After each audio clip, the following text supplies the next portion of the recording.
और आज पूरे देश में विवाह पंचमी की धूम है। उत्तर प्रदेश के अयोध्या में विवाह पंचमी पर खास तैयारियां की गई हैं। आज अयोध्या में वैदिक मंत्रों के बीच विवाह उत्सव होगा। इस दौरान दशरथ महल, रंग महल, कनक भवन समेत 12 मंदिरों में हाथी घोड़ों सहित रथों पर राम बारात धूमधाम से निकलेगी और इस बारात में संतों महंतों समेत करीब 2 लाख श्रद्धालु जुड़ेंगे और नगर भ्रमण करेंगे। इस बार विवाह पंचमी इसलिए भी खास है क्योंकि रामलला की प्राण प्रतिष्ठा के बाद पहली बार इस उत्सव को मनाया जा रहा है। मान्यताओं के अनुसार आज ही के दिन जनकपुर में प्रभु राम और जनक नंदिनी मां सीता का विवाह संपन्न हुआ था। भगवान राम और माता सीता के विवाह की वर्षगांठ पर अयोध्या से लेकर जनकपुर तक एक अलग ही उत्साह देखने को मिल रहा है।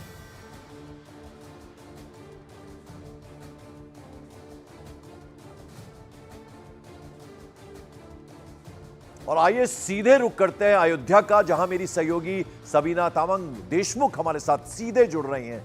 सबीना, जरा बताइए कि आज किस तरह का दृश्य देखने को मिलेगा? पंकज, क्योंकि मार्गशीर्ष शुक्ल पक्ष की आज पंचमी तिथि, हालांकि इसकी शुरुआत कल से हो चुकी है, लेकिन क्योंकि हमारे सनातन धर्म में, हिंदू धर्म में उदया तिथि को ही उस तिथि के तौर पर लिया जाता है, इसलिए आज विवाह पंचमी है जब प्रभु श्री राम और माता सीता का विवाह हुआ था। तैयारियां भव्य है, दिव्यता है। कितने भी बारातों में आप शामिल हुए हों, लेकिन यहाँ पर आने वाले भक्तों का यही कहना है कि राम बारात में शामिल होकर वो खुद को सौभाग्यशाली यहाँ पर मानेंगे और यही वजह है कि पिछले काफ़ी दिनों से वो यहीं पर मौजूद हैं। जानकी महल में इस वक्त हम मौजूद हैं और ये सीधी तस्वीरें हमारे करोड़ों दर्शकों तक इस वक्त श्री जानकी महल ट्रस्ट के जरिए पहुंच रही है। और जिस प्रतिमा को इस वक्त हमारे करोड़ों दर्शक देख रहे हैं, पंकज आप देख रहे हैं, पूरा न्यूज़ 18 इंडिया देख रहा है, ये वही प्रतिमा है जो कि मंडप में बैठेगी और पूरे विधि विधान के साथ यहाँ पर 7 फेरे लेगी और साथ ही राम बारात के तौर पर निकलेगी। विकास, मैं चाहूंगी आप वो मंडप भी यहाँ पर दिखा दें जल्द हमारे दर्शकों को, क्योंकि बहुत मलाल यहाँ पर भक्तों का रहता है कि वो चाहते हैं राम बारात में शामिल होना, लेकिन किसी तरह का कोई मलाल नहीं होना चाहिए क्योंकि ये वही मंडप है जो पूरी तरह से तैयार है, बल्कि और भी अभी खूबसूरती के साथ यहाँ पर सजेगा। राम कथा, राम भजन, कीर्तन यहाँ पर सुबह से ही हो रहे हैं। शुरुआत देखिए काफ़ी दिनों पहले हो गई थी। हल्दी की रस्म, मेहंदी की रस्म, जो रीति रिवाज एक विवाह के दौरान होते, वो सारी रस्में यहाँ पर निभा ली गई थी और बाहर की तैयारियाँ भी पंकज फटाफट दिखा देते हैं। श्री राम जो कि सूर्यवंशी थे, 16 गुणों से, साथ ही 12 कलाओं से वो युक्त यहाँ पर रहे और यही वजह है कि उन कलाओं को भी यहाँ पर बहुत ही बारीकी और खूबसूरती के साथ यहाँ पर दिखाया गया है, संवारा गया है दृश्यों के जरिए। और फूलों से हर एक मंदिर सजा हुआ है, क्योंकि 12 मंदिर, भवन, कनक कहिए, कुंज कहिए या फिर आप उन्हें एक महल के तौर पर कहिए, यहीं से बारात निकलेगी और इसका वक्त देखिए करीब 5 से 6 बजे के बीच का रखा गया है और जो कार्यक्रम है वो देर रात तक यहाँ पर चलेगा। कई मंडलियाँ यहाँ पर आई हुई हैं, लेकिन भव्यता और दिव्यता जो रामलला की प्राण प्रतिष्ठा के बाद यहाँ पर दिखाई दे रही है। और अभी हमने बहुत सारे भक्तों से बातचीत भी की, उसकी रिकॉर्डिंग भी भेजी हुई है जो बहुत जल्द दर्शकों तक पहुँचेगी। असम से, गुजरात से, मध्य प्रदेश से, छत्तीसगढ़ से, झारखंड से, कोने कोने से। इसके अलावा बहुत से भक्त तो अभी ये भी कह रहे थे, क्योंकि आने वाले दिसंबर में 2 एकादशी भी है, एक मोक्षदा एकादशी है और फिर 32वीं एकादशी है, जिसका फल, जिसका जो गुण है वो कई गुना यहाँ पर मिलता है। इसलिए उन्होंने कहा है कि हम ये दोनों एकादशी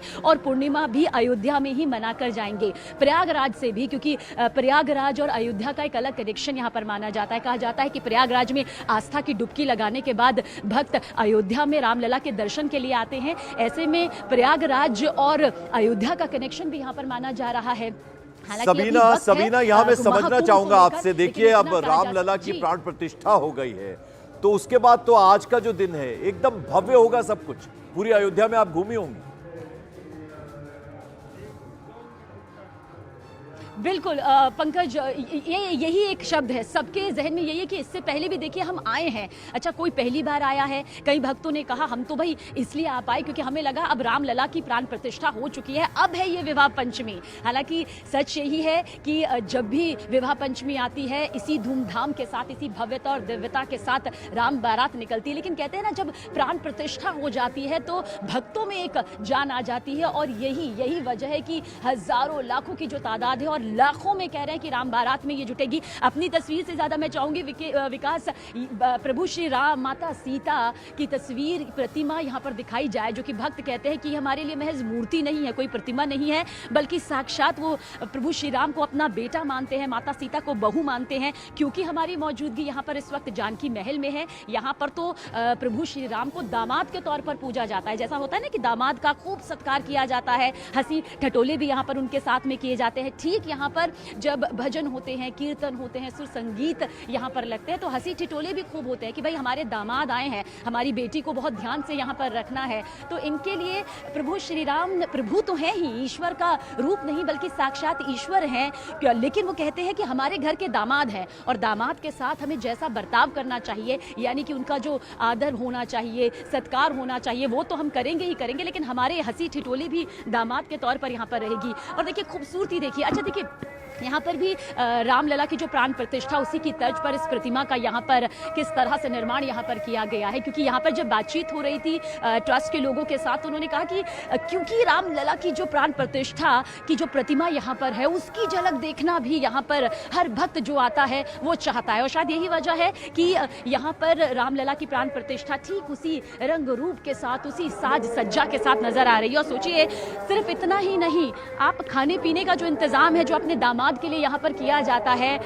काशी की चाय आपको मिलेगी, कोलकाता की यहाँ पर आपको खान पान यहाँ पर मिलेगा। इसके अलावा और सबीना देखिए, आपकी वाणी में चूंकि आज भगवान राम और माता सीता की विवाह की रस्में होंगी और उनकी बारात निकलेगी, तो आपकी वाणी में भी वो गजब का उत्साह नजर आ रहा है, बहुत सुंदर दिख भी रही हैं। मैं लौटता हूं आपके पास। एक तरफ अयोध्या में विवाह पंचमी की विशेष तैयारी की गई है, तो वहीं दूसरी तरफ नेपाल के जनकपुर में भी विवाह पंचमी की धूम है। अयोध्या से करीब 500 बाराती नेपाल के जनकपुर धाम पहुंच चुके हैं और बारात में श्री राम मंदिर ट्रस्ट के महासचिव चंपत राय भी शामिल हैं। आपको बता दें कि जनकपुर पहुंची है बारात, आप तस्वीरों में देख सकते हैं। तो विवाह पंचमी की वहां पर भी जबरदस्त धूम है और खासतौर पर चंपत राय भी इस बारात में शामिल हैं और वो भी जनकपुर धाम पहुंच चुके हैं। तो आपको बता दें, अयोध्या से करीब 500 बाराती नेपाल के जनकपुर धाम पहुंचे हैं और माता सीता को लेने के लिए एक तरह से कह सकते हैं। और खासतौर पर चंपत राय जो राम मंदिर ट्रस्ट के महासचिव हैं, वो भी इस अवसर पर पहुंचे। तो जनकपुर में भी विवाह पंचमी की जबरदस्त धूम देखने को मिल रही है। ये शक्ति की धरती है, माता जानकी का स्थान है। अयोध्या और जनकपुर, इनके रिश्ते अनंत काल से हैं, अनादि काल से हैं, ये कभी समाप्त नहीं होते।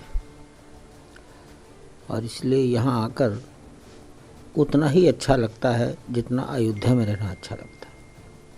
और अयोध्या में किस तरह लोगों में जोश है, उसकी एक वानगी जरा आपको दिखा। पूरे राज्यों से यहाँ पर विशेष कलाकार भी आए हैं ताकि राम बारात को और भव्य यहाँ पर बना सके। कितना खास लग रहा है आपको? बहुत खास लग रहा है। 5 दिन हो गए मैं आए हुए यहाँ। 5 दिन हो गए? 5 दिन सारे प्रोग्राम अटेंड कर रहे हैं हम। हाँ, तो आज राम बारात का हिस्सा बनने के लिए आप तैयार हैं? हाँ, तैयार हैं पूरी। और मैम आप भी तैयार हैं? एकदम तैयार है, बहुत खुशी है, बहुत खुशी है। सब मेहंदी उंदी लगा के सब तैयार हैं। अच्छा, मैं बेंगलोर से आई हूँ। तो प्रभु श्री राम को लेकर कोई हो जाए कुछ ऐसा गीत जो आपको लगता है आप लोगों के जहन में हो सकता है? सीताराम सीताराम सीताराम कहिए, जाहे विधि राखे राम ताहि विधि रहिए। मुका राम सीताराम सीताराम कहिए, जाहे विधि राखे राम ताहि विधि रहिए। मुख में ओ राम नाम, राम सेवा हाथ में। मुख में ओ राम नाम, राम सेवा हाथ में। तू अकेला नाही बंदे राम तेरे साथ में, तू अकेला नाही बंदे राम तेरे साथ में। सीता विधि का विधान जान, हाली लाभ सही है। विधि का विधान जान, हाली लाभ सही है। मुख में हो राम नाम, सामना कीजिए। मुख में हो राम नाम, राम सेवा कीजिए। बहुत बहुत शुक्रिया। और देखिए किस तरह से जब प्रभु श्री राम का नाम आता है, माता सीता का जिक्र आता है, तो हर कोई भक्ति में इस कदर लीन हो जाता है कि सुर संगीत खुद ब खुद सबसे खूबसूरत तरीके से अंतरात्मा से यहाँ पर निकलने लगते हैं।